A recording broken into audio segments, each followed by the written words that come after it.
నేటి ముఖ్యాంశాలు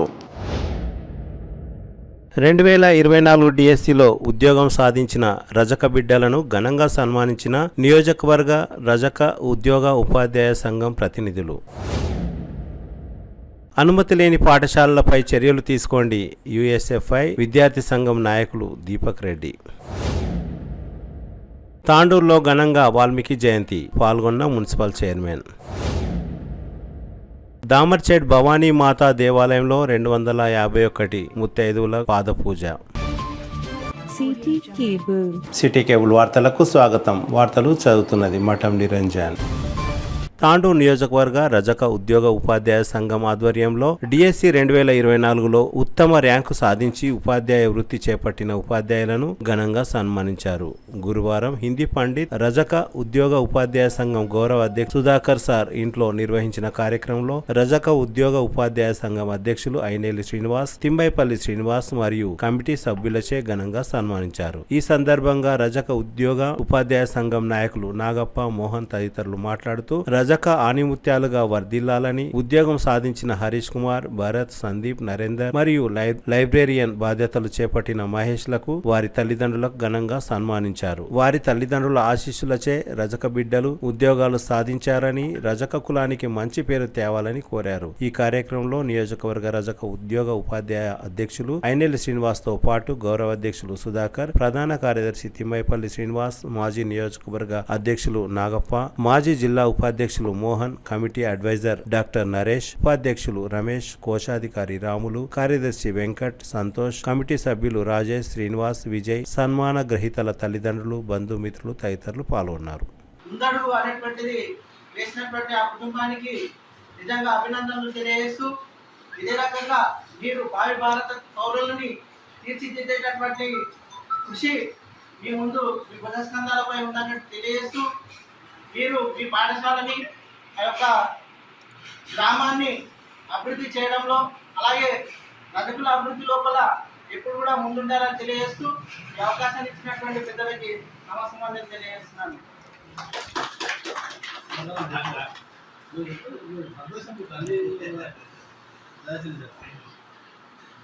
నేడు డిఎస్సి 2020లో ఉత్తీర్ణులైనటువంటి మా రజక ముద్దు బిడ్డలు అందరికీ కూడా ఈ సందర్భంగా శుభాకాంక్షలు తెలియజేస్తున్నాను. అలాగే మా అబ్బాయి కూడా ఈ యొక్క విజయం సాధించడంలో చాలా ఆనందంగా ఉంది. ఈ ఆనందంలో మా యొక్క సోదరులందరూ కూడా పాల్పంచుకోవడం నాకు చాలా ఆనందంగా ఉంది. ఈ సందర్భంగా అందరికీ కూడా కృతజ్ఞత అభినందనలు తెలియజేస్తా ఉన్నాను.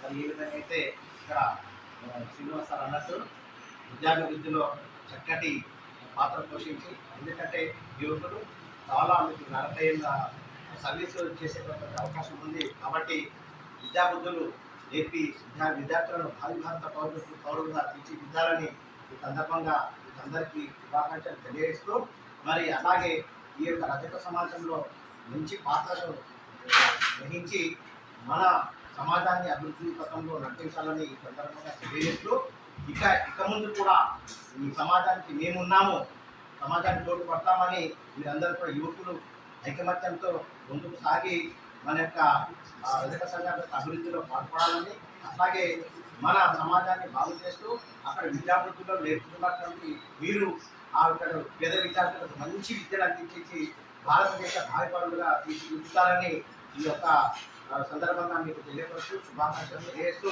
మీరు చాలా మంచి చక్కటి భవిష్యత్తు ఉంది కాబట్టి మీరు చాలా చక్కగా ఎత్తాల సమాజంలో మంచి గుర్తింపు పేరు తెచ్చుకుంటారని మా అందరి యొక్క ఆశీర్వచనాలు మీకు నిండుగా ఉంటాయి. ఏ సమయంలో ఏ సందర్భంలో సరే మీకు వెన్నంటి ఇక్కడ ఉన్నటువంటి పెద్దలు గౌరవనీయులు అందరూ కూడా ఉన్నారు. కాబట్టి మీరు ఎలాంటి భయభ్రాంతులకు గురి తప్పకుండా చక్కటి విద్యను అందించేసి ముందుకు నడవాలని ఈ సందర్భంగా తెలియజేస్తూ, మరి ఇంకోసారి మా రజక సంఘ సోదరులందరికీ కూడా నా మీద ఇంత అభిమానం ప్రేమతో వచ్చేసిన అందరికీ కూడా చేతులెత్తి నమస్కరిస్తూ ముగిస్తున్నారు. ఈరోజు జాతి గర్వించదగినటువంటి ఆణిముత్యాలు ఇక్కడ మన వంశోద్ధారకులుగా హరీష్, భరత్, సందీప్, మహేష్, వీళ్ళే కాకుండా ఇక్కడ డాక్టర్లుగా, అలాగే కోర్టులో రకరకాల మరి సంఘాల్లో మన జాతి అభివృద్ధి చెందుతున్నది. అండ్ వాళ్ళందరికీ కూడా ప్రత్యేక అభినందనలు. ఎందుకంటే మనం కూడా సమాజంలో ఉన్నత స్థితికి ఎదగాలనేటువంటి తపన మీ తల్లిదండ్రులు మీకు ఇచ్చినందుకు వారికి ప్రత్యేకంగా కూడా పాదాభివందనాలు తెలియజేస్తున్నాం. మీ భుజస్కంధాల పైన ఎటువంటి బాధ్యత ఉన్నది అని అంటే రాబోయే భారతదేశ పౌరులను తయారు చేసేటువంటి వృత్తి అనేటువంటి సామాన్యమైనటువంటి కాదు. మన పాఠశాలలో అనేక ఒత్తిడులు ఉంటాయి, అనేక రకాలుగా సమస్యలు వస్తుంటాయి. వాటినన్నింటినీ ఎదుర్కొంటూ సానుకూల దృక్పథంతో సమస్య రాకుండా ప్రశాంత వాతావరణంలో మన బడుగు బలహీన వర్గమైనటువంటి విద్యార్థుల్ని పైకి తీసుకురావాల్సినటువంటి పెద్ద బాధ్యత మనతో పాటుగా ఆ విద్యార్థులు మనం ఎక్కడో ఏమంటారు హయ్యర్ ఫ్యామిలీస్లో వచ్చే పిల్లలు ఉండరు. మన దగ్గర చాలా తక్కువ వెనుకబడ్డ తల్లిదండ్రులు లేనటువంటి రకరకాల సమస్యలతో ఉన్నటువంటి సామాజిక వర్గం మన దగ్గర ఉంటుంది. వాళ్ళందరినీ కూడా మన సంతతిగా భావిస్తూ సమాజానికి మన మార్గదర్శకులుగా ఉంటూ మరి మీ స్థాయి ఇక్కడే కాకుండా ఇంతింతాయి వడ్డింతాయి అనే రీతిలో ఆ విధంగా ఎదుగుతూ మనమంటూ ఈ సమాజంలో ఒక స్థాయిలో ఉన్నాం అని ఒక ఆణిముత్యాల సమాజానికి గుర్తింపు తీసుకురావాలని కోరుకుంటున్నాను. గాంధీ హాస్పిటల్లో ఎంబీబీఎస్ సీట్ వచ్చినటువంటి మన నరేష్ డాక్టర్ గారి యొక్క కుమారుని వారి యొక్క తల్లిదండ్రులను అభినందిస్తున్నాము. మోహన్ సార్ వారి యొక్క కూతురు కూడా మరి రెసిడెన్షియల్ స్కూల్లో కూడా మరి మహాత్మా గాంధీ రెసిడెన్షియల్ పాఠశాలలో కూడా మరి వాళ్ళు కూడా ఉద్యోగం రావడం జరిగింది. వాళ్ళు కూడా అభినందిస్తున్నాము.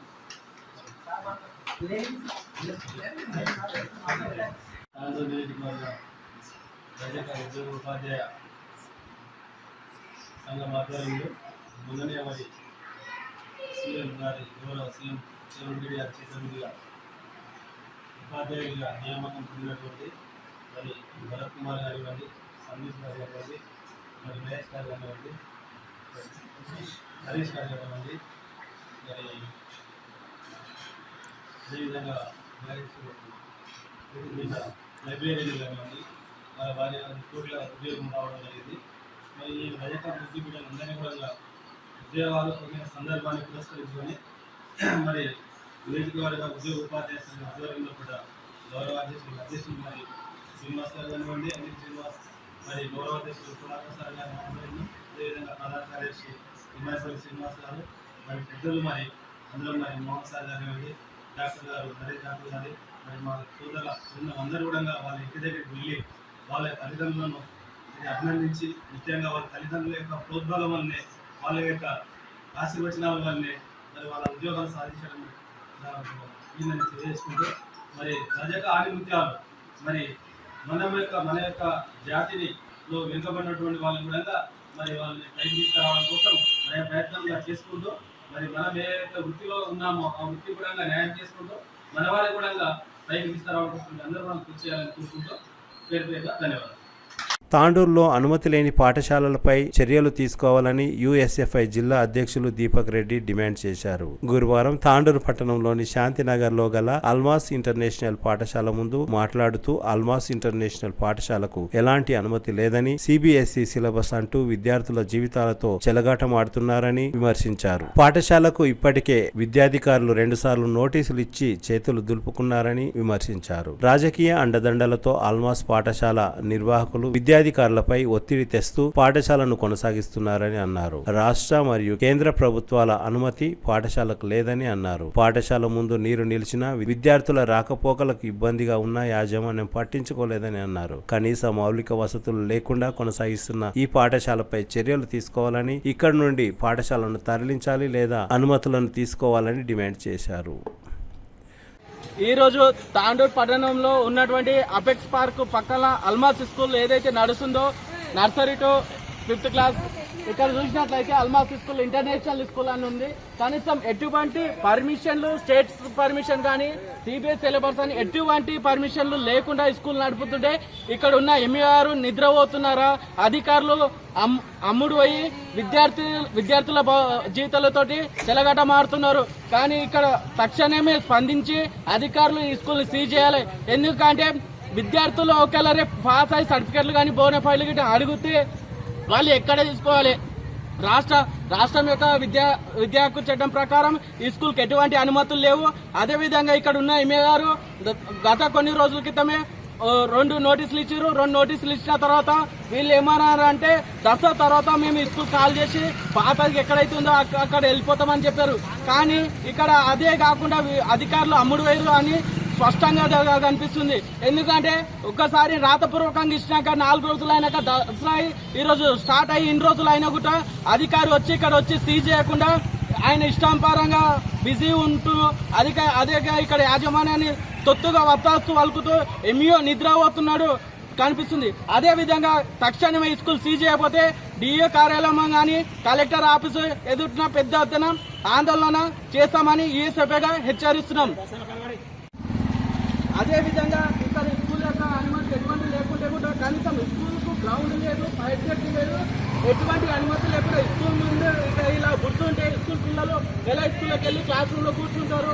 అదేవిధంగా ఈ సిబిఎస్ సిలబస్ అని మారుతో తాండలో చాలా స్కూల్లో పైసలు వసూలు చేస్తూ తల్లిదండ్రుల ఖచ్చితంగా విద్యార్థుల తల్లిదండ్రులు తెలుసుకోవాల్సింది ఒకటే, ఈ స్కూల్కి ఎటువంటి అనుమతులు లేవు, ఫీజులు కూడా అటకండి. ఎందుకంటే పర్మిషన్ వచ్చినాకనే స్కూల్లో పిల్లలు పంపేయండి. ఎందుకంటే లేకపోతే ఇక్కడ ఉన్న విద్యార్థులు చాలా భవిష్యత్తు ఖరాబ్ చేసుకుంటారని ఈ సందర్భంగా తెలియజేస్తున్నాను. తాండూరు పట్టణంలోని వాల్మీకి నగర్లో వెలిసిన మహర్షి వాల్మీకి దేవాలయంలో వాల్మీకి జయంతి వేడుకలు ఘనంగా నిర్వహించారు. గురువారం నిర్వహించిన వాల్మీకి జయంతి వేడుకల్లో తాండూరు మున్సిపల్ చైర్పర్సన్, హిందూ ఉత్సవ సమితి అధ్యక్షులు తాటికొండ స్వప్న పరిమల్ గుప్తా పాల్గొని ప్రత్యేక పూజలు నిర్వహించారు. ఈ సందర్భంగా మున్సిపల్ చైర్మన్ మాట్లాడుతూ హిందువుల గొప్ప మహాకావ్యం రామాయణాన్ని రచించిన మహనీయుడు మహర్షి వాల్మీకి అని అన్నారు. ఆయన రచించిన రామాయణం మన జీవిత అభ్యున్నతికి ఎంతో ఉపయోగపడుతుందని అన్నారు. ఆయన అడుగుజాడల్లో మనమందరం నడవాలి కోరారు. వాల్మీకి జయంతి సందర్భంగా దేవాలయంలో పలువురు ప్రత్యేక పూజలు నిర్వహించారు. ఉదయం అభిషేకం, అలంకరణ, మహాప్రసాదం తదితర కార్యక్రమాలను నిర్వహించారు. ఈ కార్యక్రమంలో స్థానిక కౌన్సిలర్ సోమశేఖర్, మాజీ కాంగ్రెస్ పార్టీ పట్టణ అధ్యక్షులు కౌన్సిలర్ ప్రభాకర్ గౌడ్, కాంగ్రెస్ పార్టీ నాయకులు భరత్ రెడ్డి, బీజేపీ పట్టణ అధ్యక్షులు నాగారం మల్లేశం, శ్రీనివాస్, వాల్మీకి బోయ కుల సంఘం పెద్దలు కావలి భద్రప్ప, శ్రీనివాస్, కొత్తపల్లి నరసింహులు, కుమార్, పోలీస్ శ్రీనివాస్, హనుమంతు తదితరులు భారీ సంఖ్యలో పాల్గొన్నారు. स्वस्य श्री क्रोधिनाम संवत्सरे श्री महा आशीष मासे शुक्लपक्षे वासरस्वासरे श्री महा श्री गुरुवासरे प्रातः काले शुभ नक्षत्रे शुभ योगे शुभ करिणे ये गुण विशेष विशिष्टायां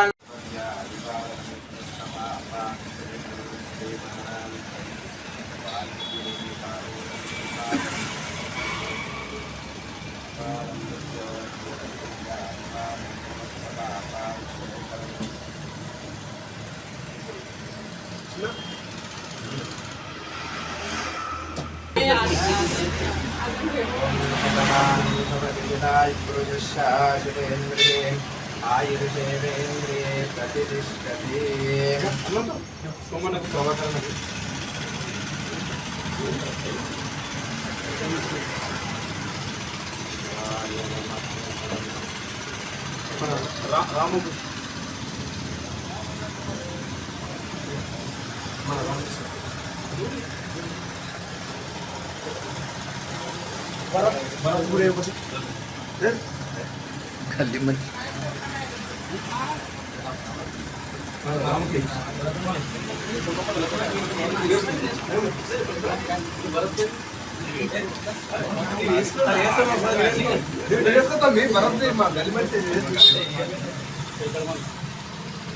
భరతే ఇస్తున్నారు అందరికీ. ఈ అమ్మకి భరత్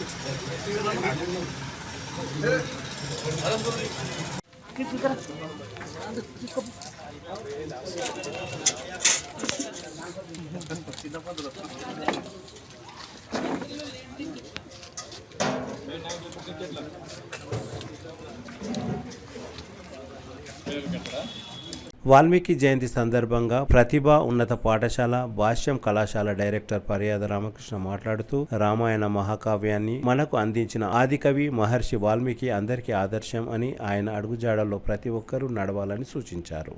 సైతం రామాయణ రచనా వైభవాన్ని, మహర్షి వాల్మీకి యొక్క గొప్పతనాన్ని మనకు చెప్పడం జరుగుతుంది. జీవన ప్రస్థానంలో విలువలతో కూడిన జీవన ప్రస్థానాన్ని కొనసాగించడానికి మూలం రామాయణం.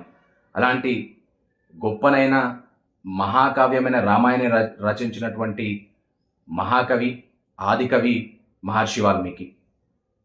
సనాతన ధర్మ వైభవ ఇతిహాసం రామాయణం. మర్యాద పురుషోత్తముడు, సకల గుణాభివంతుడు శ్రీరామచంద్రుని యొక్క జీవిత చరిత్ర రామాయణం. విలువలతో కూడుకున్న జీవన ప్రస్థానం, కుటుంబ సంబంధాలు, సంబంధ బాంధవ్యాలు, అంటే మనిషి జీవితంలో ఏ విధంగా ఉండాలి, ఏ విధంగా ప్రవర్తించాలి, ఏ విధంగా నడవాలి అని చెప్పి చక్కనైన మార్గ నిర్దేశకత్వం చేసే ఇతిహాసం మహాకావ్యం రామాయణం. అలాంటి రామాయణాన్ని అందించినటువంటి గొప్పనైన కవి యోగ్యుడు మహర్షి వాల్మీకి. మహర్షి వాల్మీకి మొట్టమొదటిగా ఆయన నామం రత్నాకరుడు. ఆయన వేటగాడిగా, బోయవానిగా ఉండి తను చేస్తున్న పనిపైన విరక్తి చెంది తపోజ్ఞానం పొందుదామని చెప్పి పుట్టలో తపోజ్ఞానాన్ని పొందిండు కాబట్టి పుట్ట అంటే వాల్మీకం అంటాం. అందుకే ఆయనను వాల్మీకి మహర్షిగా పేరుగాంచడం జరిగింది. వాల్మీకి మహర్షికి నారదుడు ఎదురై జ్ఞానబోధ చేసిన తర్వాత ఆయన బ్రహ్మదేవుడు ఆయనను కోరడంతో ఆయన మర్యాద పురుషోత్తముడు శ్రీరామచంద్రుని యొక్క చరిత్ర అయిన రామాయణాన్ని 24,000 శ్లోకాలతో 7 ఖండాలతో 4,80,000 పదాలతో రాయడం జరిగింది. ఆ రామాయణమే నేటికి కూడా మనకు ఆదర్శప్రాయంగా నిలిచింది. 1,00,000 సంవత్సరాలు దాటినా కూడా సనాతన ధర్మ వైభవాన్ని ఆ త్రేతాయుగం నుంచి ఇప్పటిదాకా కూడా మన ధర్మ పరంపరను కొనసాగిస్తూ రామాయణం నేటి యొక్క జీవన ప్రస్థానానికి, మానవుని జీవన ప్రస్థానానికి ఆదర్శంగా నిలిచింది. అలాంటి గొప్పనైన రామాయణాన్ని ఇచ్చినటువంటి మహానుభావుడు మహాకవి వాల్మీకి మహర్షి. వాల్మీకి మహర్షి గురించి ఒకటే చెప్తారు, కృషి ఉంటే మనుషులు ఋషులవుతారు, మహాపురుషులు అవుతారు, తరతరాలకు తరగని వెలుగులవుతారు అని చెప్పి మహర్షి వాల్మీకి గారి యొక్క జీవన ప్రస్థానమే దీనికి నిదర్శనం. అలాంటి గొప్పనైన మహర్షి వాల్మీకి గారి యొక్క ఆశయాలు మనం కొనసాగించాలంటే రామాయణాన్ని ఆచరించాలి. దానిలో ఉన్న విలువలతో కూడిన జీవన ప్రస్థానాన్ని కూడా మనం కొనసాగించాల్సిన అవసరం ఉన్నది. జై శ్రీరామ్, జై వాల్మీకి మహర్షి. బషీరాబాద్ మండలం దామర్చెట్ గ్రామంలో శంకర్ స్వామి ఆధ్వర్యంలో 251 మంది మహిళలకు ముత్తైదుల పూజ ఘనంగా నిర్వహించారు. గురువారం దామర్చెట్ అంబాభవాని మాతా దేవాలయం వరకు 5 కిలోమీటర్ల పాదయాత్ర అనంతరం పాద పూజ కార్యక్రమాన్ని నిర్వహించారు. అనంతరం మహాప్రసాదం, తీర్థ ప్రసాద వితరణ కార్యక్రమం జరిగింది. గ్రామంలో పండగ వాతావరణం నెలకొంది.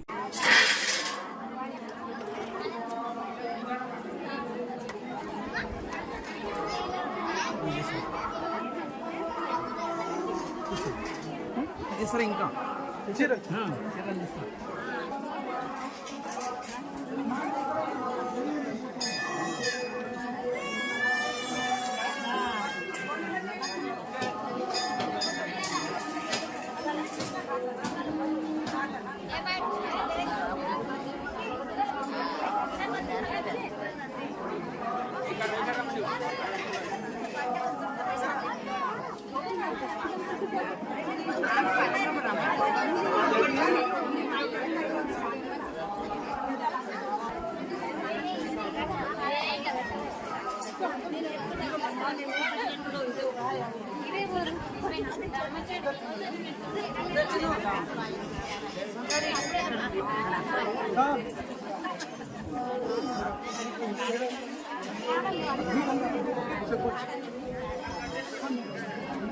బస్సు పెట్టలేరని ఆగిన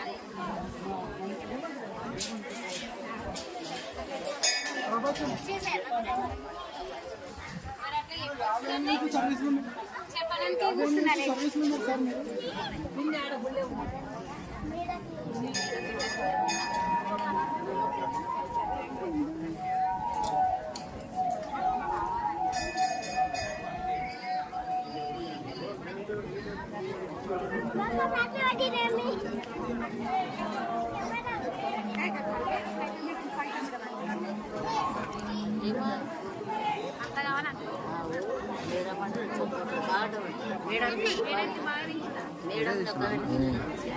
ఎట్లంటే అయిపోతుంది.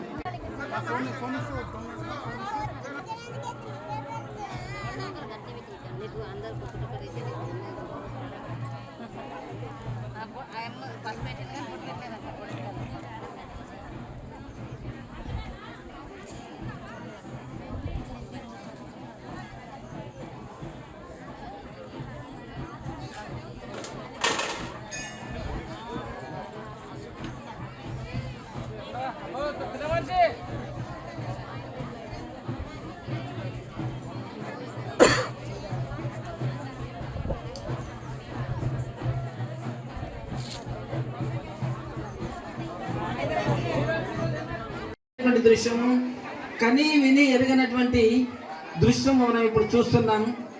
చాలా సంతోషము, ఆనందదాయకమైనటువంటిది ఈరోజు. అందుకొరకే మనందరికీ చాలా పుణ్యదినం.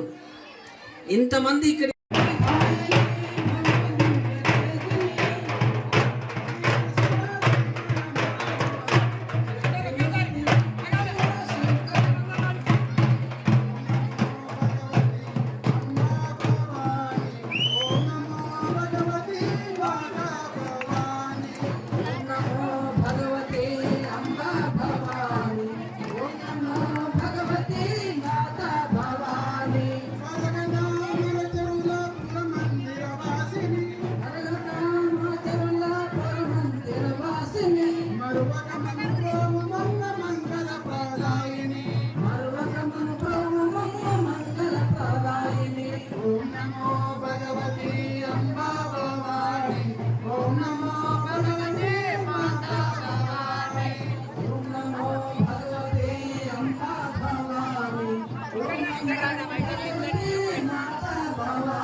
అంటే ధనం కావాల్సింది. ఆ యొక్క మహావిష్ణువు యొక్క భార్య ఎవరు? లక్ష్మీదేవి. ఆమెని ధనం ఇస్తే ఈ యొక్క సృష్టి అంతా ఈ మహావిష్ణువు నిర్వహిస్తున్నాడు. అదేవిధంగా ఈ సమయం అయిన తర్వాత కూడా ప్రళయం కాలం లోపల ప్రళయం నిర్వహించాలి. ప్రళయం నిర్వహించాలంటే శక్తి కావాలి, బలం కావాలి, ధైర్యం కావాలి. ఆ మహేశ్వరుని భార్య ఎవరు? శక్తి మాత. ఆ శక్తి ఆమె ద్వారా వచ్చిన తర్వాతనే దీన్ని ప్రళయాన్ని సృష్టిస్తున్నారు. కాబట్టి త్రిమూర్తులు కూడా మహిళల మీదనే ఆధారపడ్డారు. కాబట్టి మహిళలు ప్రతి దానికి కూడా చాలా వాళ్ళు వేరు లాంటి వాళ్ళు మంచిగా ఉంటే ఎటు అసలు సమాజం చెడిపోదు. కాబట్టి మనమందరం కూడా మహిళలము మంచి బుద్ధులతోటి, మంచి జ్ఞానాలతోటి ఈ సంసారాన్ని, ఈ ప్రళయాన్ని, ఈ సమాజాన్ని కోరుతున్నాను. ఎందుకంటే ఎప్పుడైతే ఈ లోకాన్ని అధర్మం పెరుగుతుందో అప్పుడప్పుడు నేను నా అంతకు నేను సృష్టించుకుని యదా యదా హి ధర్మశ్చ గ్లానిర్భవతి భారత అభ్యుత్థానమ ధర్మశ్చ తదాత్మానం సుజామ్యహం. ప్రతి లోకంలో ఇటువంటి కలియుగాలు ఎన్నో పోయినా, ఎన్నో ధర్మాలు నశించిన, ఏ కొద్దిగా ధర్మం ఉన్నా కూడా మళ్ళీ దాన్ని ఉద్ధరించడానికి నేను నాయంతకు నేను సృష్టించుకుంటా, అవతారాన్ని ఎత్తుతా, ఈ యొక్క ధర్మాన్ని మళ్ళీ కాపాడుతా అని శ్రీకృష్ణ పరమాత్మ భగవద్గీతలో చెప్పిండు అన్నమాట. కాబట్టి ఈ యొక్క ధర్మము ఎటు పోదు, తప్పకుండా ఉంటుంది. కాకపోతే మనం దాన్ని కాపాడే వరకు, ఏ కొద్దిగానో కాపాడే వరకు మనం ప్రయత్నం చేయవలసింది. మన ప్రయత్నం మనం చేస్తూ ఉంటే ఆ పరమాత్ముడు ఎప్పుడూ వచ్చి ఆ కార్యక్రమాన్ని నిర్వహిస్తే మన హిందూ ధర్మాన్ని కాపాడుకుంటాడు. జటాయు ఒక పక్షి. ఆ జటాయు అనేటువంటి పక్షి శ్రీరామచంద్రునికి ఆ సమాచారం అందించే వరకు జీవితంతో ఉన్నది, ప్రాణంతో ఉన్నది, ప్రాణం వదలలేదు. తన యొక్క భార్యను రావణాసురుడైనటువంటి రాక్షసుడు ఎత్తుకొని పోతే ఆ విషయమంతా శ్రీరామచంద్రుడికి తెలిపిన తర్వాతనే తను ప్రాణం వదిలింది. ఇసుకలో పొరలాడి చిన్న చిన్న రేణువులు తెచ్చి ఆ వారిది పైన చల్లింది. అంటే ఇది చాలా చిన్న కార్యం అయినప్పుడు కూడా ఆ చిన్న. తిరిగి వచ్చే బులెటిన్లో తాజా వార్తలతో మళ్ళీ కలుద్దాం. అంతవరకు సెలవు, నమస్కారం. మరిన్ని వార్తల కోసం ఛానల్ సబ్స్క్రైబ్ చేయండి, షేర్ చేయండి, లైక్ చేయండి, కామెంట్ చేయండి. CT Cable.